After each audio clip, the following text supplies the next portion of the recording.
এই বাণিজ্য চুক্তির ফলে দেশের কৃষি ও কৃষকের উপর কি প্রভাব পড়তে পারে বলে দেখুন, এই চুক্তির অধীনে আসলে কৃষি পণ্যের ক্ষেত্রেও আমাদের উন্মুক্ত করবার বিষয় দাঁড়াবে। বিশেষ করে পণ্য যেটাকে বলে মিট এবং মিট জাতীয় পণ্য মার্কিন বাজার থেকে এখানে সরাসরি ঢুকবার সুযোগ করে দেওয়া আছে। তো আমি জানি না, আমাদের এখানে মিট প্রোডাক্টসের অনেক ভ্যারাইটি নেই, কিন্তু মার্কিন আমাদের যে ওখানে যে অ্যাপেন্ডিক্সের যেগুলো দেখলাম মার্কেট পরে বিশাল লম্বা তালিকা আছে, বিভিন্ন টাইপের পণ্য তারা তৈরি করেন, সেগুলো তারা এখানে ভোক্তাদের জন্য দিতে চান এবং সেটাও হয়তো সহজ মার্কেট অ্যাক্সেস পাবে। কিন্তু আমাদের অভ্যন্তরীণ বাণিজ্যের একটা বড় শর্তই থাকে অভ্যন্তরীণ উৎপাদনকে আমরা প্রোটেকশন দিতে চাই। অর্থাৎ আমাদের এখানে জাতীয় মিট বা মিট জাতীয় ক্ষেত্রে যথেষ্ট আমাদের একটা গ্রোয়িং ইন্ডাস্ট্রি আছে, এখানে ফার্ম গড়ে উঠছে আমাদের। আমি জানি না সেই বিষয়গুলো যারা চুক্তি করেছিলেন সেটা মাথায় রেখেছিলেন কিনা, এটা আমরা দেখি না সেটা এখানে।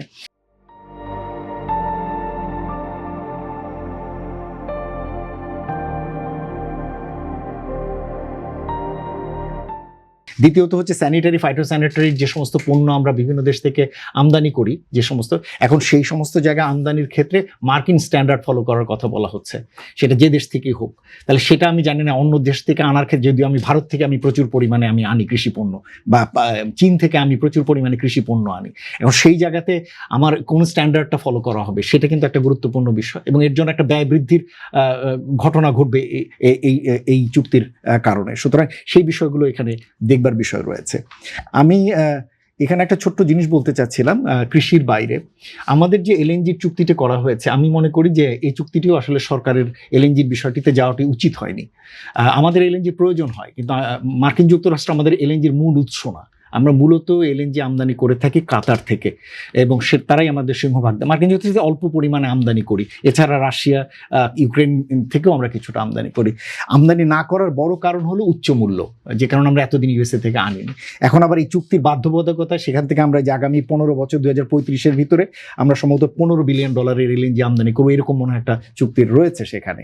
তো সেই চুক্তিটি না করে দেখুন, এই চুক্তিটি বিভিন্ন দেশ বিভিন্ন ধরনের কৌশলে গেছে, এবং আমার কাছে মনে হয়েছে যে বাংলাদেশ অপেক্ষাকৃত না, অনেক দুর্বল কৌশল অবলম্বন করেছে।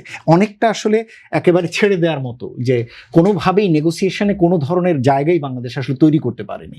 যেমন জাপান গিয়েছে হলো, সে তার বিনিয়োগ নিয়ে গিয়েছে মার্কিন যুক্তরাষ্ট্রে, কেননা তার বিনিয়োগের কম্পারেটিভ অ্যাডভান্টেজ রয়েছে। সে বলেছে যে আমি তোমার দেশে বিনিয়োগ করব, তাহলেই তোমার যে ঘাটতি সেটা কমানোর জন্য তোমার অভ্যন্তরীণ উৎপাদন বাড়বে, আমদানি করতে হবে না, তাহলেও তোমার ঘাটতি কমবে। সেইভাবে সেখানে একটা বড় বিনিয়োগের উদ্দেশ্যে গিয়েছে।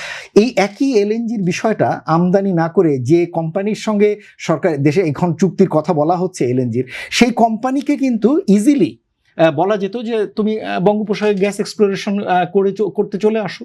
আমাদের তো বঙ্গোপসাগরে যে 23টা যে গ্যাস ব্লক, সেই গ্যাস ব্লকের ভিতরে অনেকগুলোই যথেষ্ট সম্ভাবনাময়। এর ভিতরে তো কিছু আছে মিয়ানমারের কাছে, ভারতের কাছে, যেখান থেকে তারা ইতিমধ্যে গ্যাস উত্তোলন করছে। সুতরাং সেই জায়গায় বাংলাদেশের প্রাপ্যতা কিন্তু মোটামুটি যৌক্তিক প্রাপ্যতা রয়েছে, সুতরাং সেই জায়গা থেকে তাদেরকে আমরা দিতে পারি। সুতরাং সবই যে আসলে আপনার ট্রেড দিয়ে করতে হবে তা না, আপনি এটার ভিতরে ইনভেস্টমেন্ট আনতে পারেন, আপনি এটার ভিতরে অন্যান্য ধরনের ইন্টেলেকচুয়াল যে সমস্ত মেধা রয়েছে সেই বিষয়গুলো এখানে আপনি যুক্ত করতে পারেন। তো সেই জিনিসগুলো কিন্তু আমরা এখানে এই চুক্তির ক্ষেত্রে সেই ধরনের নেগোসিয়েশনটি আসলে আমরা দেখিনি। সুতরাং সেই সব কিছু বিচার করে আমার মনে হয় যে নতুন সরকার যেহেতু সংসদে আলাপ আলোচনা করে আমার মনে হয় যে চূড়ান্ত সিদ্ধান্ত নেওয়া দরকার, কিন্তু এই চুক্তিটা আসলে বাংলাদেশের জন্য খুবই বৈষম্যমূলক একটি চুক্তি।